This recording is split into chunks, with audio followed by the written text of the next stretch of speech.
और दिल्ली के दंगल को लेकर एक और बड़ी अपडेट सामने आ रही है। लोकसभा चुनाव में इस समय दिल्ली की सभी 7 सीटों पर मुकाबला कड़ा होता हुआ दिखाई दे रहा है और इसी को लेकर ब्रेकिंग न्यूज ये है कि कांग्रेस ने लोकसभा चुनाव के लिए उम्मीदवारों की नई सूची जारी कर दी है। दिल्ली की 3 सीटों पर कांग्रेस ने उम्मीदवार उतारे हैं। नॉर्थ ईस्ट दिल्ली से बीजेपी के मनोज तिवारी के खिलाफ कांग्रेस ने कन्हैया कुमार को उतारा और चांदनी चौक से बीजेपी के प्रवीण खंडेलवाल के खिलाफ कांग्रेस ने जेपी अग्रवाल को उम्मीदवार बनाया है और उत्तर पश्चिम दिल्ली से उदित राज को टिकट दिया गया। इससे पहले आम आदमी पार्टी अपने 4 सीटों पर उम्मीदवारों की घोषणा कर चुकी थी, लेकिन 7 सीटों पर बीजेपी की ओर से उम्मीदवार घोषित किए गए थे। और आपको बताते चले, ब्रेकिंग न्यूज इस वक्त ये है कि कांग्रेस ने लोकसभा चुनाव के लिए उम्मीदवारों की जो नई सूची जारी की है उसमें दिल्ली की 3 सीटों पर कांग्रेस उम्मीदवार उतारे, जिसमें से नॉर्थ ईस्ट सीट जो है दिल्ली की बीजेपी के सामने मनोज तिवारी के सामने कांग्रेस ने कन्हैया कुमार को मैदान में उतारा है, जिस पर अब राजनीति बढ़ चढ़कर की जाएगी। और चांदनी चौक से बीजेपी के प्रवीण खंडेलवाल के सामने जेपी अग्रवाल को चुनावी मैदान में उतारा गया है और अगर उत्तर पश्चिम दिल्ली की बात करें तो उदित राज को टिकट दिया गया है। और वहीं दिल्ली में कांग्रेस ने अपने 3 उम्मीदवारों के नामों का ऐलान कर दिया है। नॉर्थ ईस्ट दिल्ली से जेएनयू के पूर्व छात्र संघ अध्यक्ष कन्हैया कुमार को टिकट दिया गया, जो कि मनोज तिवारी के विरुद्ध चुनाव लड़ेंगे। चांदनी चौक से प्रवीण खंडेलवाल के मुकाबले जेपी अग्रवाल को मैदान में उतारा गया है। इंडिया गठबंधन में कांग्रेस को दिल्ली की 7 सीटों में से 3 सीटें मिली हैं।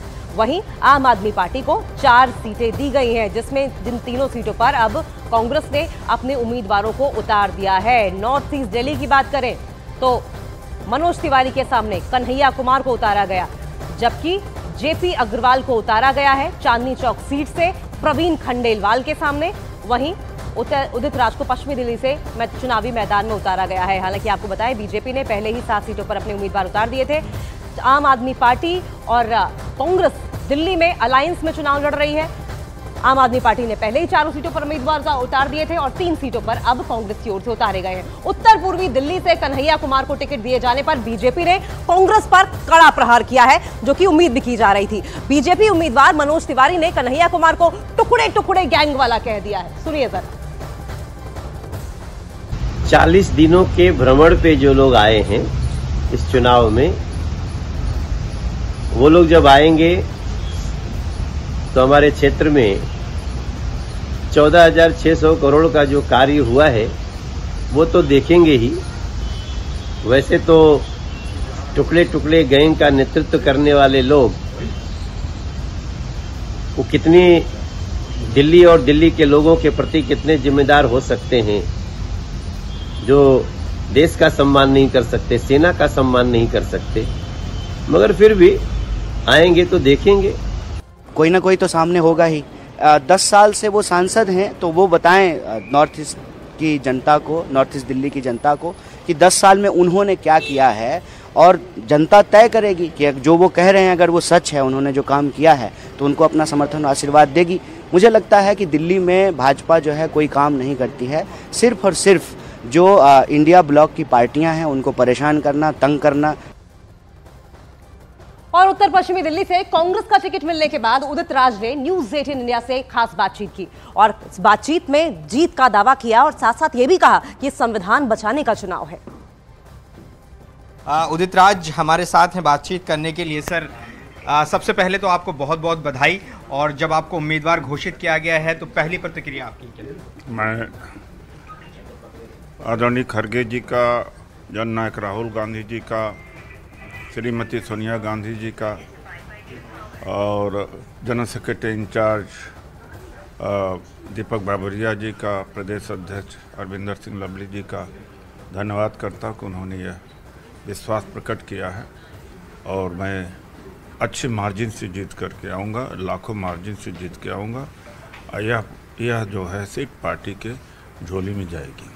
इसी सीट से आप बीजेपी के सांसद भी रह चुके हैं और अब कांग्रेस से चुनाव लड़ रहे हैं, तो क्या तब्दीली होगी सर?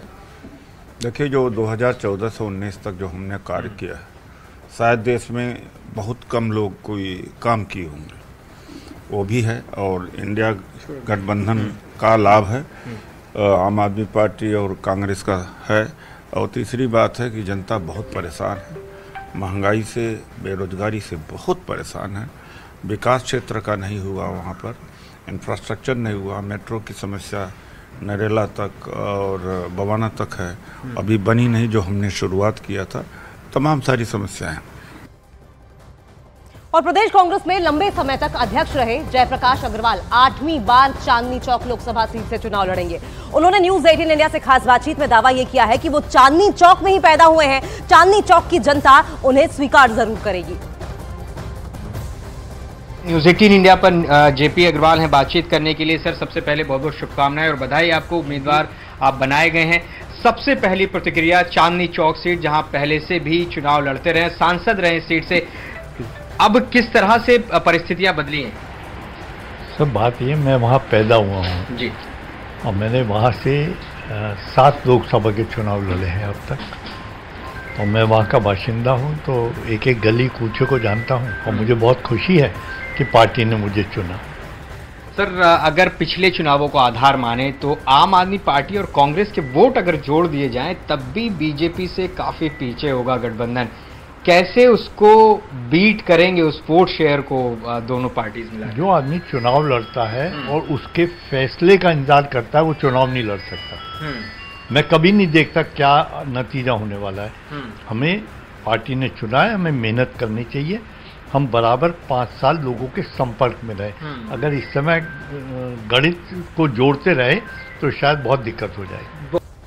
तो जेपी अग्रवाल को आप सुन रहे थे। जेपी अग्रवाल ने साफ तौर पर यही कहा है कि मैं यहीं पर पला हूं, बढ़ा हूं चांदनी चौक में, और जनता पूरा विश्वास है कि मुझे स्वीकार करेगी। लेकिन डिंपल यादव का क्या कुछ कहना है? चुनाव सर पर है और ऐसे में डिंपल यादव काफी सक्रिय दिखाई दे रही थी। न्यूज 18 इंडिया ने जब डिंपल यादव से बातचीत की तो क्या कुछ डिंपल यादव की ओर से कहा गया है, सुनिए जरा। हमारे साथ इस वक्त मौजूद है समाजवादी पार्टी की लोकप्रिय नेता, स्टार प्रचारक, मैनपुरी से प्रत्याशी डिंपल यादव जी। मैम, सबसे पहले तो बहुत बहुत धन्यवाद, आप ने हमसे बातचीत करने के लिए समय निकला। लगातार आप प्रचार कर रही हैं मैनपुरी में, क्या लग रहा है मैम?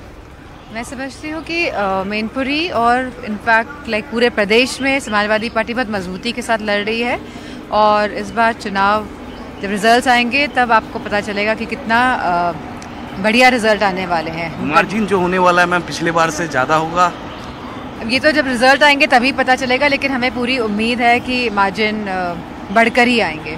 इस बार चुनावी मैदान में बीजेपी ने जयवीर सिंह को उम्मीदवार बनाया, उत्तर प्रदेश सरकार में मंत्री हैं, और सबसे बड़ी बात पुराने समाजवादी भी रहे हैं, तो इसको किस तरीके से देखें? मैं समझती हूँ कि कहीं ना कहीं मौजूदा सरकार चाह रही है कि प्रशासन और शासन के बल से चुनाव में ये लोग गड़बड़ी कराएं, लेकिन समाजवादी लोग तैयार हैं कि भारी बहुमत से समाजवादी पार्टी और समाजवादी लोग जीत के आने वाले हैं।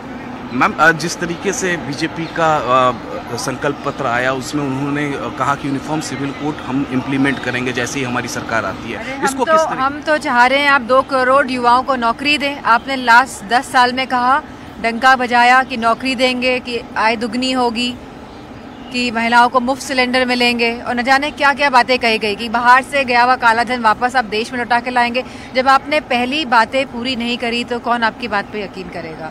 और मैं समझती हूँ यूनिफॉर्म सिविल कोड ले भी आएंगे तो उससे आम जनता को क्या फ़र्क पड़ेगा। ज़रूरत अभी इस समय है कि जो उत्तर प्रदेश है, जो युवाओं का प्रदेश है, उनको रोज़गार, नौकरी दें, और जो संविधान के माध्यम से जो नौकरियाँ मिलनी चाहिए वो नौकरियाँ नहीं मिल रही हैं। जयवीर सिंह ने नॉमिनेशन कर दिया, आप नॉमिनेशन करने जा रही हैं। अब जिस तरीके से नवमी का पर्व त्यौहार चल रहा है, किस तरीके से देख रही हैं? मैं समझती हूँ सभी प्रदेशवासियों को मैं बधाई दूंगी। नवरात्र का उत्सव चल रहा है, त्यौहार चल रहा है, और बहुत ऊर्जा का संचार होता है। मैं समझती हूँ इन दिनों में पूजा और आराधना करने से माँ दुर्गा जी की, तो मैं सबको शुभकामनाएं देना चाहती हूँ। और मैम, आखिरी सवाल, जिस तरीके से समाजवादी पार्टी के कैंडिडेट्स बदले जा रहे हैं, बीजेपी लगातार हमलावर हो रही है, आप क्या करें? मैं समझती हूँ मजबूती से चुनाव लड़ें सब लोग, और बीजेपी हमारे कैंडिडेट्स पे ना हमलावर हो, वो अपने कैंडिडेट्स के ऊपर देखें और अपने कैंडिडेट्स जल्द से जल्द घोषित करें जो अभी तक रुके हुए हैं। 80 में से कितना मैम, कितना confident? Thank you so much. ठीक है।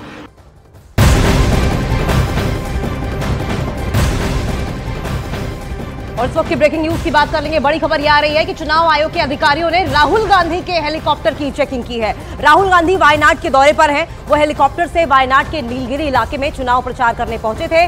राहुल के हेलीकॉप्टर के लैंड होते ही, जो तस्वीरें भी इस वक्त आप देख रहे हैं, चुनाव आयोग के अधिकारियों ने उनकी तलाशी ली है। तो बड़ी खबर सामने आ रही है और नीलगिरी की पुलिस की ओर से भी जानकारी ये मिल रही है कि उतरने के बाद उड़न दस्ते के अधिकारियों ने राहुल के हेलीकॉप्टर की तलाशी ली है। राहुल केरल के वायनाड जा रहे थे, वहां उनका एक रोड शो का और जनसभा का कार्यक्रम है, लेकिन राहुल गांधी के हेलीकॉप्टर की तलाशी लेते हुए तमाम अधिकारी आपको दिखाई दे रहे हैं। इलेक्शन कमीशन के ये अधिकारी हैं, ये चुनाव आयोग के अधिकारी हैं जिन्होंने राहुल गांधी के हेलीकॉप्टर की चेकिंग की है। राहुल गांधी वायनाड के दौरे पर है, वह हेलीकॉप्टर से वायनाड के नीलगिरी इलाके में चुनाव प्रचार करने पहुंचे थे।